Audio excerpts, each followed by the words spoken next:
Mind को ऐसे समझो जैसे बर्तन, गंदा बर्तन है, रखा हुआ है सिंक में, और कोई पूछेगा कि कितना टाइम लगेगा इसको साफ करने में। अरे जब सफाई करना शुरू करोगे साफ हो जाएगा। और कब तक साफ हो जाएगा, कितना टाइम लगेगा? जब साफ हो जाएगा तो पता चल जाएगा। लेकिन सफाई शुरू करना पड़ेगा। आप ये नहीं कह सकते अरे यार बहुत टाइम लगेगा इसलिए अभी सफाई नहीं करेंगे, 2 दिन बाद करेंगे तो जल्दी हो जाएगा। ऑब्जर्वेशन अपने आप में एक आग की तरह है। ये भी बड़ी इंपॉर्टेंट बात है कि सफाई तो आपको एफर्ट करना पड़ेगा, ऑब्जर्वेशन एक पॉइंट के बाद ऑटोमेटिक हो जाती है। चिंगारी की तरह है, वो खोजती है वासनाएं, चीजों को खोजती है ऑब्जर्व करने के लिए। ऑब्जर्व करते करते करते आपके माइंड में एक ऐसा ऑटोमेटिक सिस्टम आएगा कि खट से ऑब्जर्व करना शुरू कर देगा। फिर मुझे समझ में आया कि बाहर निकलने का, इमोशनल सिचुएशन में से, नेगेटिव सिचुएशन में से बाहर निकलने का तरीका है 3। ऑब्जर्वेशन कितने साल में शुरू हो जाता है, एक ये सवाल है। दूसरा सवाल है, जब मैं किसी चीज़ को एंजॉय करता हूँ तो ऐसा लगता है मैं ऑब्जर्व नहीं कर रहा हूँ, मैं उसमें लिप्त हो जा रहा हूँ। बहुत अच्छा सवाल पूछा है आपने। देखिए, हमारी कंडीशन ऐसे है जैसे एक आदमी बहुत गहरे दलदल में फंसा हुआ है। तो सबसे पहले आपके क्वेश्चन का आंसर देता हूँ मैं कि ऑब्जर्वेशन कितने दिन में चालू हो जाता है, कितने साल में चालू हो जाता है। उसका आंसर ये है कि जब आपके अंदर में ऑब्जर्वेशन चालू हो जाएगा तब आप अपने आप को काफ़ी मुक्त पाओगे। अब वो किसी किसी को 6 महीने में हो जाता है, किसी किसी को 60 साल में भी नहीं हो पाता। वो डिपेंड करता है ढेर सारी चीज़ों पे, हमारे प्रारब्ध पे,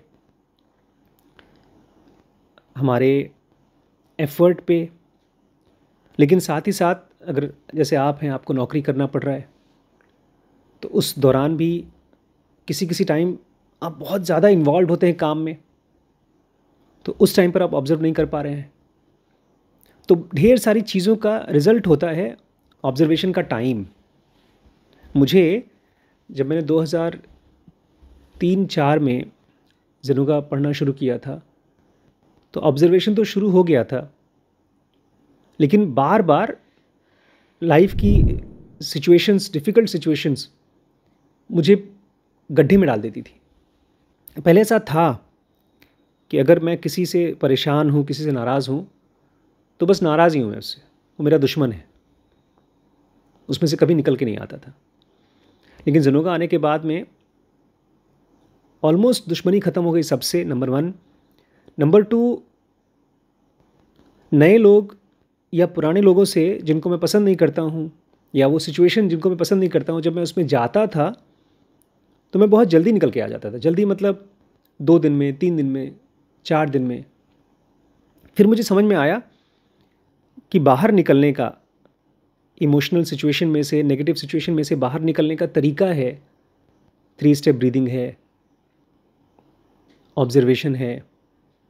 फिर उस तरीके को यूज़ करना शुरू कर दिया, तो वही चीज़ जो 3-4 दिन में बाहर निकल के आता था, वो मैं 3-4-5 घंटे में बाहर निकल के आना शुरू हो गया।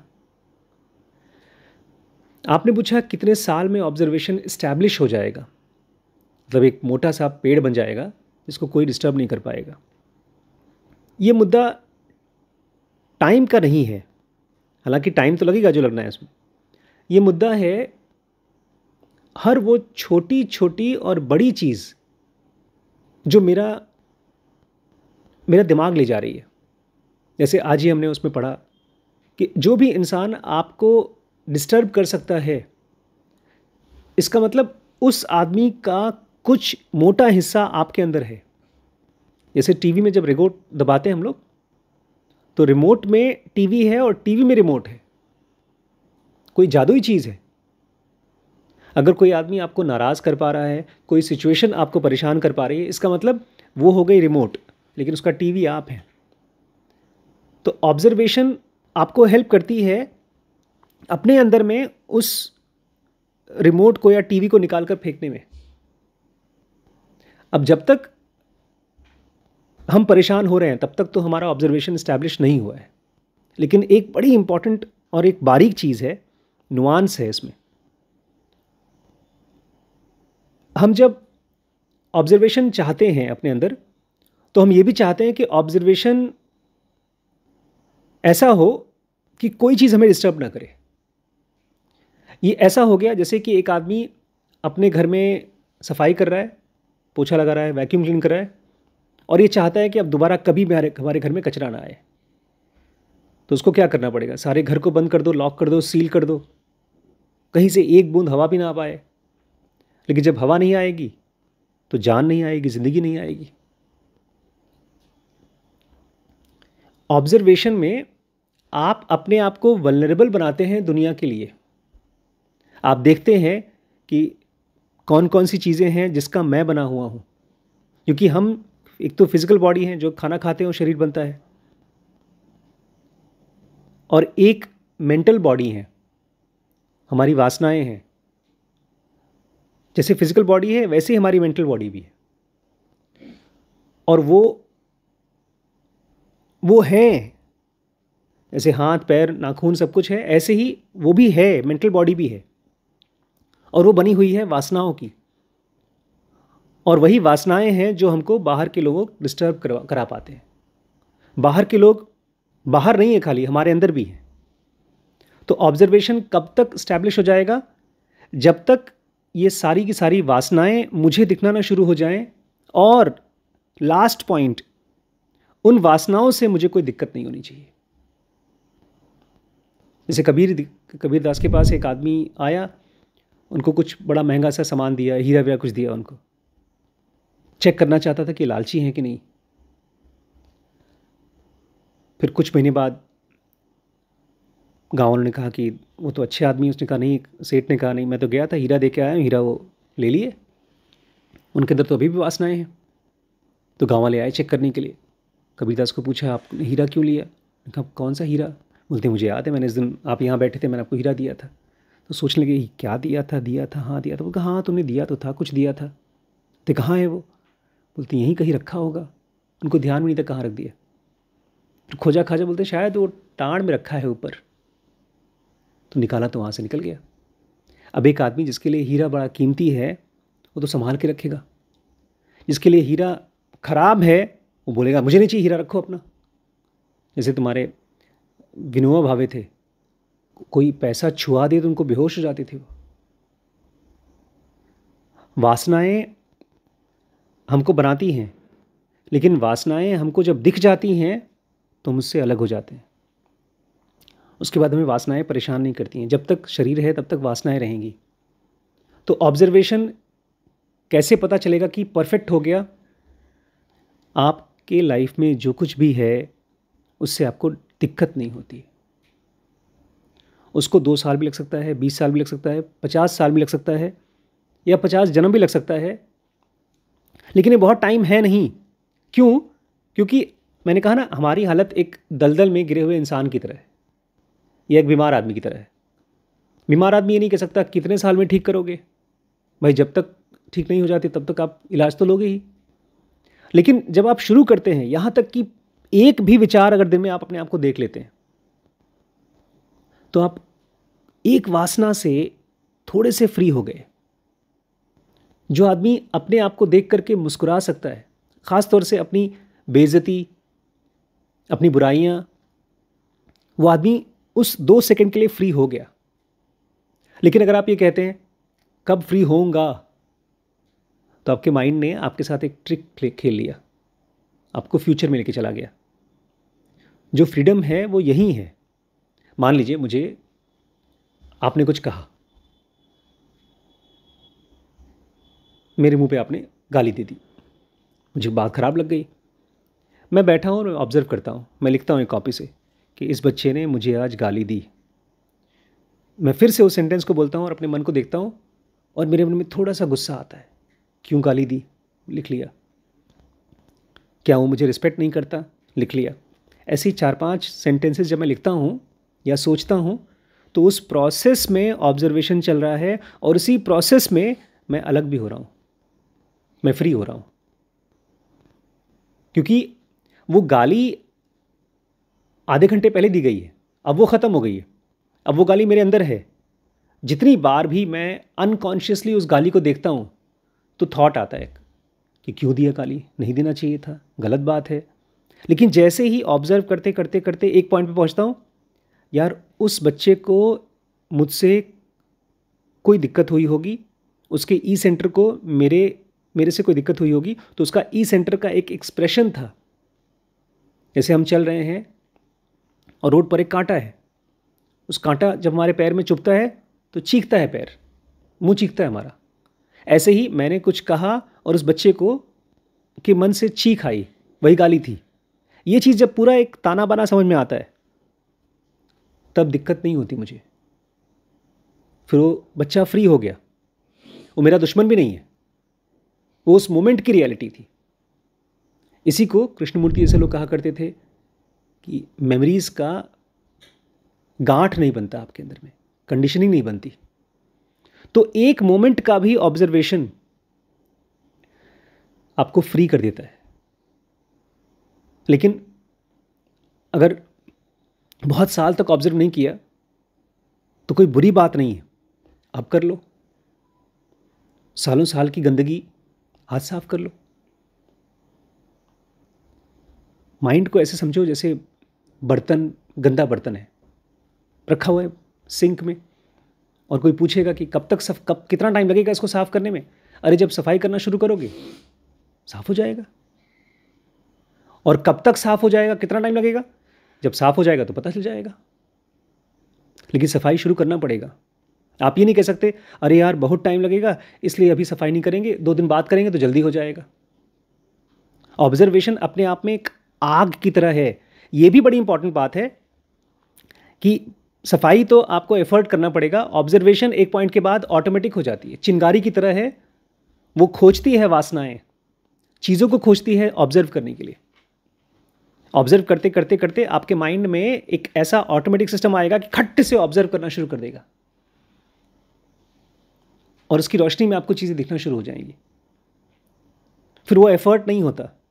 इसको ब्रूस ली कहा करते थे, असली फाइट तो वो होती है जहाँ पर आपको फाइट नहीं करना पड़ता, फाइटिंग विदाउट फाइटिंग। तो शुरुआत करिए। आप तो लास्ट का स्टेज पूछ रहे हैं, अपने को हमेशा पूछना चाहिए फर्स्ट स्टेप क्या है। कृष्णमूर्ति की बहुत प्यारी बुक है, उसका नाम है first step is the last step. अरे इसकी चिंता क्यों कर रहे हो? आप खाना शुरू करते हो तब थोड़ी बोलते हो कि कितना देर तक खाना खाना पड़ेगा, आखिरी निवाला कब खाऊंगा मैं। जब खाना खत्म हो जाएगा तो आखिरी वाला हो जाएगा। खाना शुरू करना है आपको।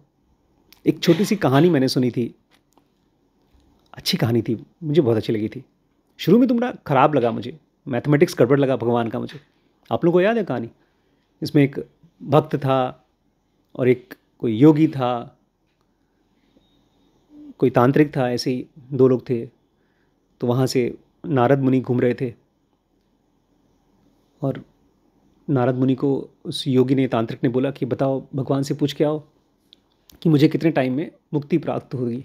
आप ही की तरह उसने पूछा होगा कितना टाइम लगेगा मुझे ऑब्जर्वेशन स्टैब्लिश होने में। तो उन्होंने कहा ठीक है, पूछ के आऊँगा। फिर रास्ते में एक बच्चा था वहीं, वो भी भक्त टाइप का था। उसने भी, उस नारद ने पूछा कि तुमको भी जानना है क्या? उसने कहा पूछ लो, बता देना। ठीक है, मुझे तो पता है, मैं बहुत पापी आदमी हूँ, इतना जल्दी मेरा पाप खत्म नहीं होगा। नारद पूछ के आए तो भगवान ने कहा कि उस योगी को तो लगेगा 3 जन्म, तांत्रिक को, और ये जो बच्चा है, जो भक्त है, इसको लगेगा करीब 35 जन्म। तो ये आकर जब नारद ने बताया तो उस तांत्रिक ने तो अपना छोड़ दिया, बोला 3 जन्म अभी और लगेंगे, इतने साल से मैं ध्यान कर रहा हूँ, तपस्या कर रहा हूँ, टॉर्चर कर रहा हूँ अपने आप को, अभी 3 जन्म और लगेगा। और जब इस भक्त के पास पहुँचे, लड़के के पास, तो बताया 35 जन्म लगेगा, तो खुशी के मारे नाचने लगा। 35 जन्म में हो जाएगा, मुझे लगता था अभी 500 जन्म लगेंगे। और कहानी ये है कि नाचते नाचते वो इतना भाव विभोर हो गया कि भक्ति के समाधि में चला गया, भाव समाधि में चला गया, और फिर उसको भगवान का दर्शन हुआ और वो तुरंत मुक्त हो गया। जो 35 जन्म बाद होने वाला था वो तुरंत हो गया। इसको बोलते हैं नॉन लीनियरिटी ऑफ थिंग्स।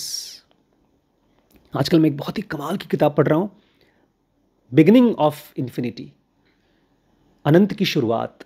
एक साइंटिस्ट ने लिखा है। अभी तो हम लोग खाली फिल्मों में देखते हैं, टीवी में देखते हैं। उसमें बताया है कैसे ब्रह्मांड के ब्रह्मांड एक पॉइंट में, ब्लैक होल में ख़त्म हो जाते हैं। ब्लैक होल क्या होता है, तारे कैसे बनते हैं, ऐसी ऐसी बड़ी बड़ी चीज़ें साइंटिफिक तरीके से उसने लिखा है, समझाया है। उसको पढ़ के मेरा माइंड खाली ऑ में जाता है ऐसे ही जब आप ऑब्जर्व करते हैं और कोई चीज़ आपको जब मिलती है, नई चीज़ मिलती है, तो आप वाव में चले जाते हैं, और वो वाव का फीलिंग जो है वही फ्रीडम है। फ्रीडम कहीं बाद में नहीं आती। इसलिए मैं पावर ऑफ नाउ कवर कर रहा हूँ। ये हमारा आइडेंटिफिकेशन है उस समय, उस दुख के साथ में, जो बोल रहा है कब तक होगा मेरी मुक्ति। वो उस मोमेंट का आइडेंटिफिकेशन है, बंधन है। आप उस मोमेंट पे फ्री हो गए तो आप फ्री हैं। एक फिल्म आपको मैं दूंगा होमवर्क, शॉशैंक रिडेम्पशन। बहुत अच्छी फिल्म है, आप देखिएगा। बहुत प्यारी स्लो फिल्म है, उसको आप 3-4 बार में देखिए। इंग्लिश है। उसमें एक आदमी जेल में कई साल तक रहता है।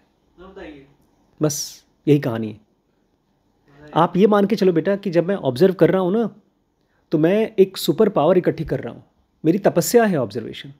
कभी भी तपस्या का फल नहीं पूछा जाता। ये बेइज्जती हो जाती है भगवान की कि क्यों भाई, ठीक कर रहा हूँ, दोगे ना तुम, फल दोगे ना। ऑब्जर्वेशन ही अपने आप में फल है। आप जब नहाते हो तो तुरंत फील होता है ना कि मैं साफ हो गया हूँ। तो आपने किसी चीज़ को ऑब्जर्व किया, वो ऑब्जर्वेशन ही एक रिजल्ट भी है। जैसे मैं लिख रहा हूँ, मैंने 3 वीडियो बनाना है आज, वीडियो का नाम लिखा, 2 बना पाया, 1 नहीं बना पाया। तो 3 सेंटेंसेस लिखा, वो अपने आप में कर्म है, वो मुझे फ्री कर चुका। अब नहीं बना पाया, उसकी फ्रस्ट्रेशन को भी ऑब्जर्व करना है। हमेशा ध्यान रखना, जब ऑब्जर्व नहीं कर पाए उसको बाद में ऑब्जर्व कर लो। जैसे मान लो आज दिन भर तुम्हें ऑब्जर्व करना चाहिए था, नहीं कर पाए, आप लिप्त हो गए उसमें, तो अब ऑब्जर्व कर लो, अपने आप को देख लो कि हाँ यार, मैं उस समय ऑब्जर्व करना चाहिए था, मैं लिप्त हो गया, बात खत्म हो गई। बर्तन जो सुबह साफ नहीं हुआ था, शाम को कर लो। उस दिन मैं रात को खाना खा रहा था, जैसे ही खाना डालने वाला था, सब्जी दाल उसमें कटोरी में, देखा तो साबुन लगा है। तो मैं क्या बोलूँ, हाय राम, बर्तन साफ नहीं हुआ मेरा, जाओ साफ कर लो। आप ये क्यों सोच रहे हैं, मतलब ठीक है सोच रहे हैं, बट उसको ऑब्जर्व करिए कि मैं ऑब्जर्व नहीं कर पाया। कोई बात नहीं, नहीं कर पाए, अब कर लो।